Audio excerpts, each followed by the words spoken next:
Hello, my dear friend. I hope you are doing great. Welcome back to my channel. If you have not subscribed it, please subscribe it, press the bell icon, hit the like button also. Friends, I am here to assist you for the UPSC preparation. Whatever I am providing here, that is the precise study for the UPSC and all the state PCS examination. Friends, do not worry about the preparation because whatever I am providing here, that is the data from the prominent institution. I am providing all the data within the free amount here. Come along with me and reach up to the zenith of your career. Okay friends, let's get started. Today questions. Start करते हैं. Today I will discuss about the fourth video of the mock test series of the UPSC. And friends, ये question आपको बहुत सारे exam में help करेगी. जैसे कि रिसेंटली EPFO एग्ज़ाम हुआ है, उसमें भी बहुत सारे क्वेश्चन जो मैंने करवा रखे हैं इन्हीं क्वेश्चनों से आए हैं. तो फ्रेंड्स, आपको जीके और जीएस की अगर अच्छे से तैयारी करनी है या इंग्लिश की तैयारी करनी है तो मेरे चैनल को सब्सक्राइब कर लिए और डेली ही वीडियो को फॉलो करते रहिए ताकि आपको हर चीज़ में हेल्प मिलती रहेगी. स्टार्ट करते हैं. ये वीडियो हिंदी एंड इंग्लिश में रहेगी. Which of the following statements aptly describe the mode of four of the service delivery under the general agreement on trade in service GATS.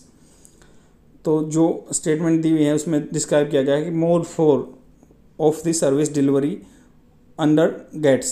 तो मोड 4 के बारे में बात की गई है जो गेट्स के अंदर है. फर्स्ट है mister X goes to Germany for a business visit. अगर कोई एक्स आदमी है बिजनेस विजिट पे जर्मनी जा रहा है तो उसके लिए मोड 4 यूज़ किया गया general agreement on trade and services. Second है mister X is a Delhi based doctor providing telemedicine advice to a German citizen. अगर दिल्ली का डॉक्टर है टेली एडवाइस दे रहा है जर्मन सिटीजन को. थर्ड है an Indian company open up a branch for in California to provide technology solution in the USA. अगर कोई इंडियन कंपनी है यूएसए में खोल दी है कैलिफोर्निया में सर्विस देने के लिए, उसके लिए होता है. फोर्थ है Mrs Y is a nurse in the New York but holds an Indian passport. USA में नर्स है बट पासपोर्ट इंडिया का है. कौन सा स्टेटमेंट करेक्ट है, आप अपना आंसर मार्क कीजिए. ए है फर्स्ट एंड थर्ड, बी है सेकंड एंड फोर्थ, सी है फर्स्ट एंड फोर्थ और डी है फर्स्ट सेकंड थर्ड फोर्थ. इसका आंसर सी है. Mode 4 of service delivery under दी, ये मोड 4 है, मतलब मोड 1 मोड 2 मोड 3 मोड 4 होते हैं जो service delivery under the GATS general agreement on trade in services of the World Trade Organisation. Includes a foreign national person, जो natural person है, मतलब आदमी के बारे में है जो फॉरेन नेशनल है जो भी है. Providing service like the doctors nurse IT engineer ETC functioning as a consultant employ one country to another. एक कंट्री से दूसरे कंट्री में सर्विस देता है, नर्स है IT इंजीनियर है डॉक्टर है, तो ये सब पे लागू होता है मोड 4. स्टेटमेंट 1 करेक्ट है. It is an example of mode 4 for service delivery as a service provider goes to member country. तो इसमें मोड 4 काउंट होगा कि अगर सर्विस प्रोवाइडर जा रहा है दूसरे देश में. सेकेंड स्टेटमेंट इनकरेक्ट है. It is an example of mode 1 not mode 4. Mister X is not physically commercially present in the member country. Member country में प्रेजेंट नहीं है. मोड 1 सप्लाईज में इंक्लूड कंसल्टेंसी और market research reports, telemedicine advice, distance training. तो mode 1 में क्या कर सकता है, टेलीमेडिसिन कोई एडवाइस दे सकता है, यहाँ बैठा डॉक्टर बाहर के बंदे को सलाह दे सकता है, उसको मोड 1 में काउंट किया जाएगा. अगर यहाँ से वहाँ प्रेजेंट है तो मोड 4 में. थर्ड स्टेटमेंट इनकरेक्ट है. It is an example of the mode 3 not mode 4. As a service in the provided through the commercial presence of the supplier but not necessarily by the movement of the natural person. तो commercial service provide कर रहा है, natural आदमी कहीं नहीं गया है. For example foreign hotels, foreign banks, foreign IT companies, इनको मोड 3 में काउंट किया जाता है. 4 आंसर करेक्ट है. It is an example of mode 4 for service delivery as the service provider goes to a member country as a natural person. Service provider है वहाँ दूसरे देश में जा रहा है, मतलब मोड 4 में वो काउंट होते हैं जैसे कोई नेचुरल है, नेचुरल मतलब कोई भी आदमी यहाँ से वहाँ दूसरे देश में जा रहा है, वो मोड 4 में काउंट होंगे. मोड 3 में काउंट होंगे जो बंदा बस अपनी सर्विस प्रोवाइड कर रहा है, फिजिकली जा नहीं रहा, कोई IT कंपनी वगैरह है खोल रखी है वो जा नहीं रहा वहाँ पे, वो सर्विस प्रोवाइड करता है. मोड 1 में है कि बंदा बस टेलीमेडिसिन वगैरह दे रहा है, तो उससे एडिशनल इन्फॉर्मेशन क्या है, द गेट्स जनरल एग्रीमेंट और trade settlement agreement covers 4 modes of the supply for the delivery of the service in the international trade. 4 modes के यूज होते हैं। Mode, criteria, supplier, presence. तो मोड 1 है cross border trade from the territory of the one member into the territory of the another member absent in the territory of a member. यहाँ से सीधा दूसरे देश में चला गया, टेरिटरी 1 में काउंट होगा। सेकंड में है कंजम्पशन अब्रोड, तो in the territory of the one member to the service consumer of any other member सब्सेंट in the territory of a member. मतलब सर्विस प्रोवाइड कर रहा है, बस जा नहीं रहा, कंजम्पशन अब्रोड है। इसमें क्या है, उसमें absent in territory of member, उसमें भी नहीं जा रहा था। तो सेकंड में भी, थर्ड में है mode 3 commercial presence by a service supplier of one member through commercial presence in the territory of another member present in the territory of member. मतलब यही है कि थर्ड में कॉमर्शियल प्रेजेंस है, बस कंपनी वहाँ पे लगा दी है और वहाँ पे सर्विस प्रोवाइड कर रहा है, कॉमर्स प्रेजेंस होनी चाहिए। फोर्थ है मोड 4 में नेचुरल पर्सन, अगर कोई यहाँ से दूसरी जगह जा रहा है तो उसमें मोड 4 काउंट होता है। नेक्स्ट क्वेश्चन पे चलते हैं।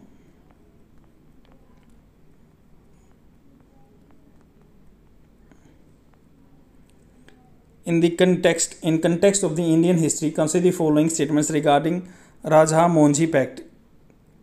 First है, it was the first ever agreement on the reservation between caste Hindus and depressed class.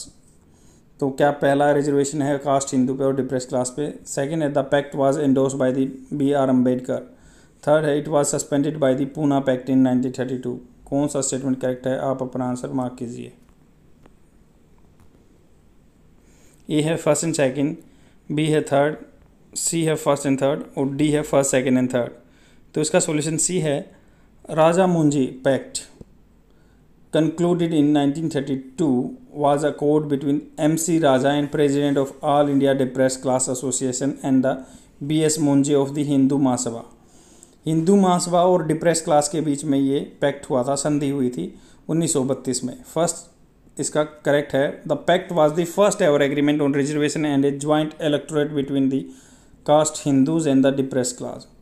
तो इन दोनों की क्लास के बीच में हुआ कि भाई ज्वाइंट इलेक्टोरेट होगा, हम दोनों मिलकर किसी को चुनेंगे वही। तो सेकंड स्टेटमेंट इनकरेक्ट है। B.R. Ambedkar did not endorse the pact. He was a staunch protagonist of the separate electorate. तो उन्होंने क्या है, सेपरेट इलेक्टोरेट चाहिए था B.R. अम्बेडकर जी को कि डिप्रेस क्लास के लिए अलग से इलेक्टोरेट होना। इलेक्टोरेट क्या होता है कि बंदे वोट डाल सकते हैं उसी कम्युनिटी के उस बंदे को, मतलब कोई हिंदू है तो हिंदू ही वोट डालेंगे, या डिप्रेस क्लास है तो डिप्रेस क्लास ही वोट डालेंगे। थर्ड स्टेटमेंट करेक्ट है। The Rajah Moonje pact in February 1932 was superseded 6 months later by the Pune Pact in 1932, which reiterated the agreement on the reservation for the depressed class within the joint electorate. The Pune Pact was negotiated between Dr. B.R. Ambedkar and Mahatma Gandhi. Next question पे चलते हैं। With reference to the Data Governance Quality Index recently in the news, consider the following statement. It is prepared by the Ministry of Statistics and Program Implementation. Second, it evaluates the performance of the ministry in implementing the central sector scheme. Third, it measures if emerging technology are being used to collect data or to draw analytical insights from it. तो ये emerging technology पे use किया जाता है data और उस पर कुछ एनालिसिस करने पे। कौन सा स्टेटमेंट करेक्ट है, आप अपना आंसर मार्क कीजिए। ए है फर्स्ट ओनली, बी है सेकंड एंड थर्ड, सी है सेकंड ओनली और डी है फर्स्ट सेकंड थर्ड। तो इसका सॉल्यूशन बी है। Data governance quality index was released, मतलब गवर्नेंस कैसा होता है, गवर्नमेंट कैसा गवर्न कर रही है यहाँ पे उसके बारे में। The department of fertiliser use under the ministry of chemical and fertiliser has been ranked second amongst the 16 economic ministry department and third out of the 65 ministry and department. मतलब अगर सेकंड पोजीशन पे आया ministry of chemical and fertiliser department है जो 16 economic ministry के बीच में या department के, और 65 मिनिस्ट्री में ये सेकंड रैंक पे है।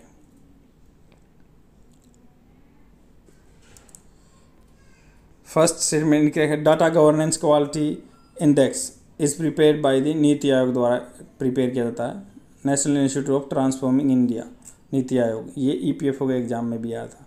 It is based on the DGQI survey conducted by the development monitoring and evaluation office under NITI Aayog.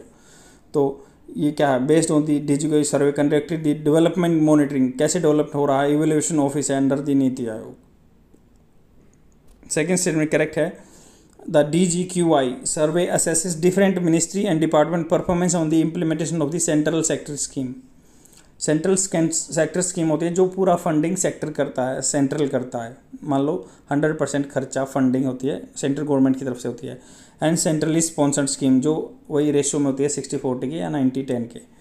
Thus it evaluates the performance of the ministry in implementing the central sector scheme. मतलब department की ये performance देखता है कि भाई कितना उस base पे काम कर रहे हैं या नहीं कर रहे हैं जो स्कीम लागू हुई है।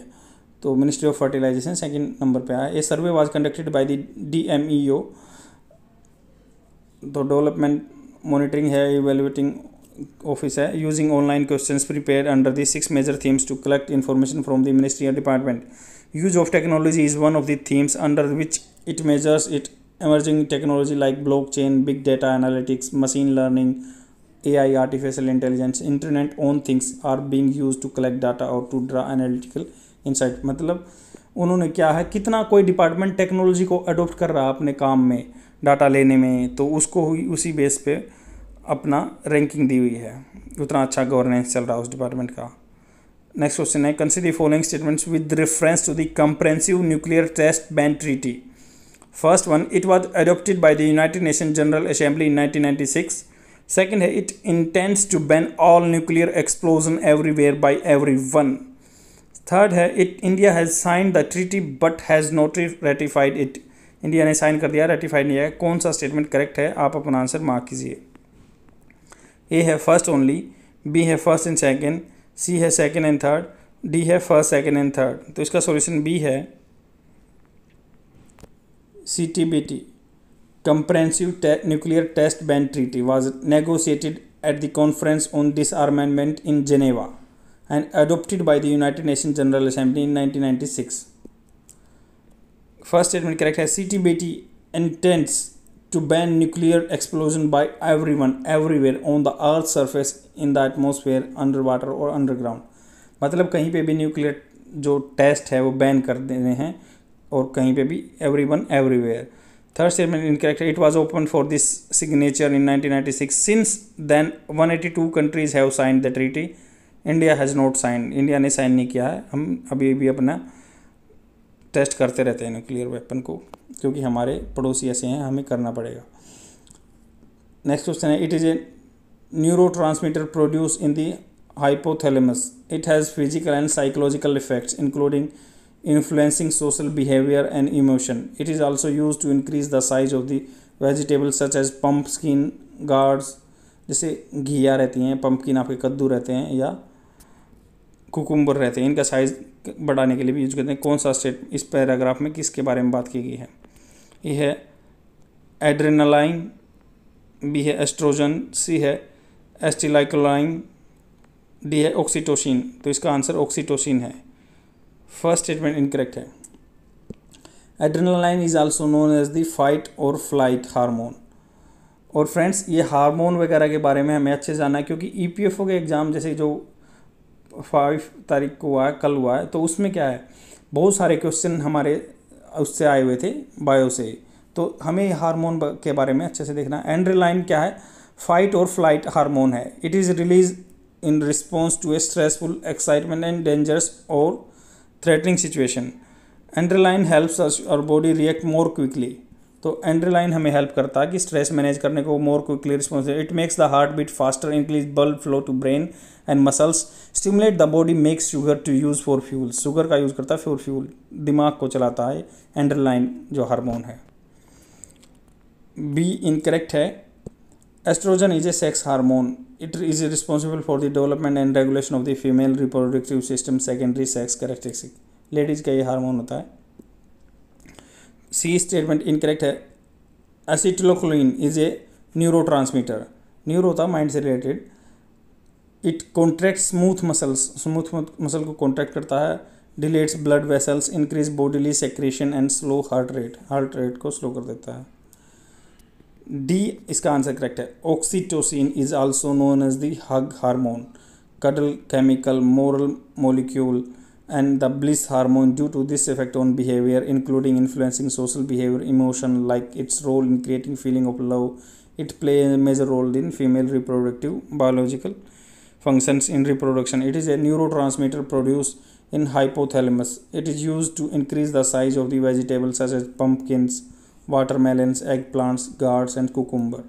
सब्जियों में भी यूज़ होते हैं, तो इसका हार्मफुल इफ़ेक्ट भी हमें झेलना पड़ रहा है क्योंकि बहुत सारी हमें बीमारियां लग रही हैं।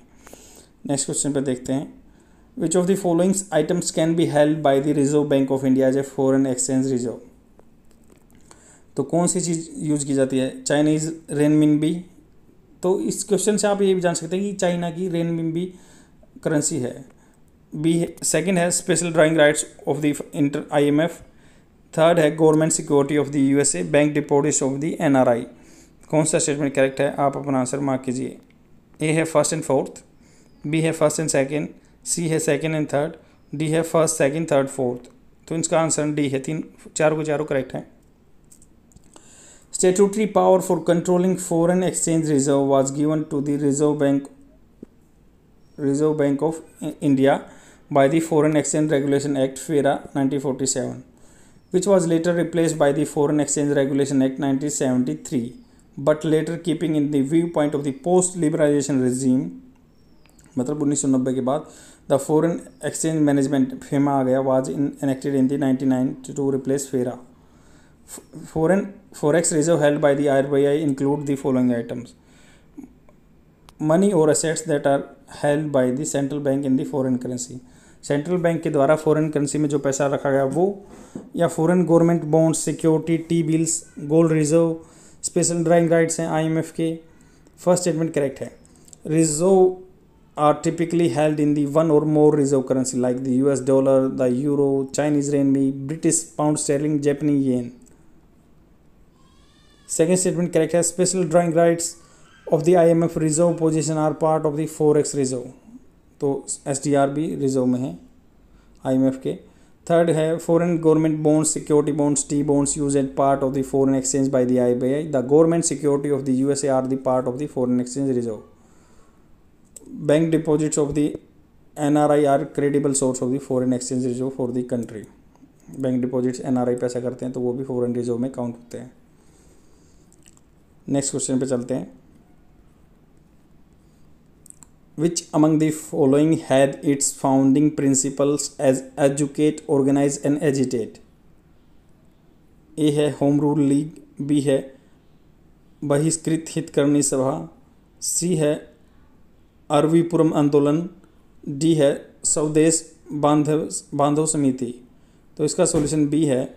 स्टेटमेंट ए इनकरेक्ट है। और फ्रेंड्स, अगर मैं आपका आंसर गलत होता है तो कोई दिक्कत नहीं है, क्योंकि मैं एक्सप्लेनेशन कर रहा हूँ तब आपके दिमाग में लंबे टाइम तक रहेंगे चीज़ें, और एक क्वेश्चन में बहुत सारे आपके क्वेश्चन कवर हो जाते हैं, क्योंकि एक क्वेश्चन में 4 ऑप्शन होते हैं, और ग्रुप सी और बी के लिए तो बहुत बेनिफिशियल है।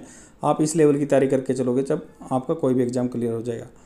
फर्स्ट स्टेटमेंट इनकरेक्ट है। Home Rule league was launched by the Bal Gangadhar Tilak and Annie Besant in the favor of the self-government. It did not have educate, organize, agitate as its funding principles. तो Home Rule League Bal Gangadhar Tilak द्वारा जो Annie Besant के self government बनानी थी, अपने देश की government, it did not have educate, organise and agitate its founding principles. B answer इसका करेक्ट है। बहिष्कृत हितकर्मी सभा 1924 was formed by the Dr. B.R. Ambedkar for the removing difficulties of the untouchable, placing their grievance before the government. Its aim was bring about a socio-political awareness among the untouchable. The founding principle of this sabha were educate, organize and agitate. तो ये हितकर्मी सभा के थे जो doctor Bhimrao Ambedkar ने जो बनाई थी। सी स्टेटमेंट इनकरेक्ट है क्योंकि इसका आंसर बी है, तो पर हम इसके बारे में पढ़ लेते हैं।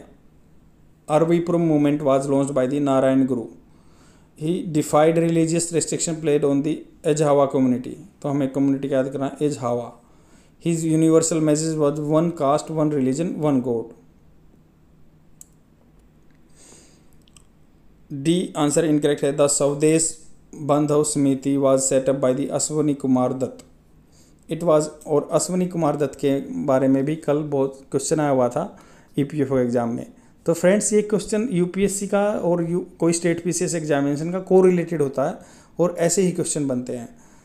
आप तैयारी करते रहोगे तो थोड़े दिन बाद आपको सब इजी लगने लगेगा। It was a voluntary organisation which function during the Swadeshi movement. This samiti took the Swadeshi message to the village through the magic lantern lectures and Swadeshi songs.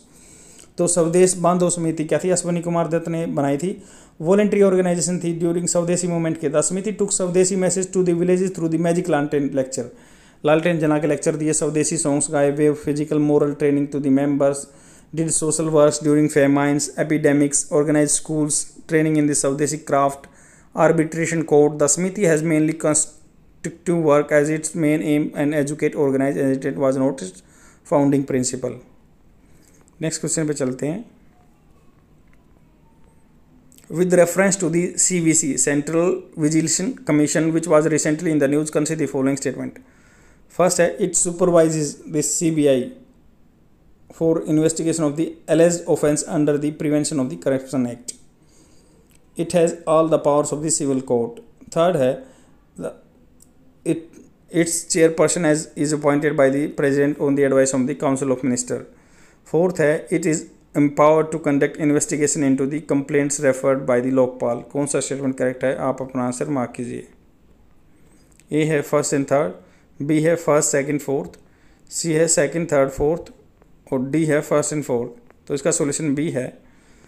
Central vigilance Commission observe the vigilance awareness week from 27 October to the 2 November 2020. तो central vigilance Commission observe किया गया है vigilance awareness week 27 अक्टूबर से 2 नवंबर तक. The theme of this event was the Satark Bharat Samriddh Bharat, vigilant India and prosper India, English में ये है. तो सीवीसी सेंट्रल विजिलेंस कमीशन क्या अवेयरनेस वीक बनाया अक्टूबर से लेके नवंबर तक, एक week. The themes of the यही है सतर्क Bharat Samriddh Bharat. First statement correct है. दिल्ली स्पेशल पुलिस एस्टेब्लिशमेंट या CBI works under the supervision of the CVC for investigation of alleged offences under the prevention of the corruption act 1988. तो इसके अंदर CBI काम करती है. सेकेंड स्टेटमेंट करेक्ट है. The central vigilance commission has all the powers of the civil court and its proceedings have a judicial character. It may call for the information और report to the from the central government its authorities so as to enable it to exercise general supervision over the vigilance and anti corruption work in them. तो government department में corruption को देखता है CVC, और Delhi police special establishment act या आपके CBI भी इसके अंदर काम करता है.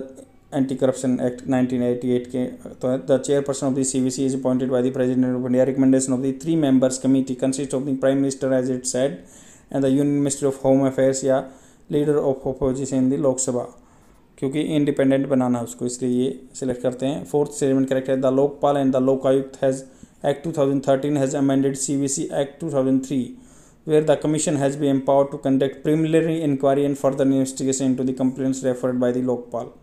तो लोकपाल के द्वारा भी कंप्लेंट करने वाले को देखता है ये 2013 में. नेक्स्ट क्वेश्चन पे चलते हैं.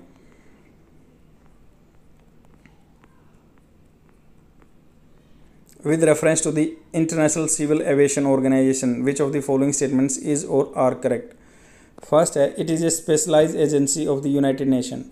Second है it is funded by the national government which are the signatory of the Chicago Convention. Third है it acts as a global regulator of the civil aviation and its regulation must be adhered by the all operation.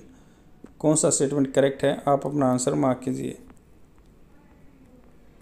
ए है first only, B है first and second, सी है second and third और D है first second and third. तो इसका answer B है. Recent incident of the Pakistan denial of use airspace to India has been taken up by the Indian government to the International Civil Aviation Organization. हम ICAO में बात लेके गए हैं, पाकिस्तान हमें वहाँ से अपना जहाज़ ले जाने से मना करता है उसके एयरफील्ड से. The International Civil Aviation Organization is a specialized agency of the United Nations. Second statement correct है. It is funded by the 193 national governments is that signatory of the Chicago Convention of 1944 to support their diplomacy and cooperation in the air transport. Third statement incorrect है. The stipulation ICAO standards do not supersede the primacy of the national regulatory requirement. It is the national regulation which are enforced by the sovereign states which must be legally adhered by air operator making use of applicable airspace airports. ICAO does not have any authority over national government in area of the international civil aviation. ICAO is therefore not a global aviation regulator. तो इसके पास power नहीं है किसी country को धमकाने डराने की या कुछ मनवाने की। नेक्स्ट क्वेश्चन है match the following primary industry process with their respective industry in which they are mostly use. Industrial process industry in which its mostly use. First है स्मेल्टिंग पेट्रोल में यूज़ होती है क्या? क्रैकिंग आयरन में use होती है। Vulcanisation edible fats में use होती है। हाइड्रोजनेशन रबर में यूज़ होती है। कौन सा स्टेटमेंट करेक्ट है? आप अपना आंसर मार्क कीजिए। ए है, ए मतलब ए है, फर्स्ट का ए, सेकंड का बी, थर्ड का सी, फोर्थ का डी। तो ये ऐसे ही हैं। कौन, आप अपना आंसर मार्क कीजिए कौन सा इसमें से करेक्ट है, मिलान करना है। तो the correct match is industrial process industry in which use. Smelting होती है आयरन में यूज़, क्रैकिंग होती है पेट्रोलियम में यूज़, वल्कनाइजेशन होती है रबर में यूज़, और हाइड्रोजनेशन होती है एडिबल फैट्स में। एडिशनल इन्फॉर्मेशन क्या है इसकी? Smelting is a process of the applying heat to ore. तो हमारी जो मेटल अकेली हमारे किसी चीज़ के साथ मिश्रित रहती है, और जो होते हैं, तो extract in the base metal, तो स्मेल्टिंग उसके लिए जो होता है। It is a form of the extractive metallurgy. It is use to extract many metals from the ores including silver, iron, copper and other base material. Cracking is the process by which heavy hydrocarbon molecules are broken up into lighter molecule by means of the heat and pressure. Cracking is the most important process of the commercial production of the gasoline and diesel fuel. Vulcanization refers to the range of the process for hardening rubbers. It involves the treatment of the natural rubber with the sulfur. Hydrogenation refers to the treatment of the substances with molecular hydrogen using a catalyst, adding pairs of the hydrogen atoms to compounds, generally unsaturated compounds. Hydrogenation क्या होता है? जो molecular hydrogen है with catalyst adding pairs of the hydrogen atoms to the compound, उसको unsaturated compound बोलते हैं। यही आपका हिंदी में आंसर प्रोवाइड किया हुआ है। That is all for today. I will come tomorrow with more questions and please share my video among your friends so that they can get benefited. And friends, कल आपने किसी ने अगर EPFO का exam दिया है तो आपको पता ही चल गया होगा ये क्वेश्चन कितने इंपॉर्टेंट हैं, किस तरह के पैटर्न आते हैं, और ऐसे ही UPSC का या कोई भी स्टेट PCS एग्जामिनेशन का पैटर्न रहता है, करंट से ही मोस्टली क्वेश्चन आते हैं। Thank you friends, bye.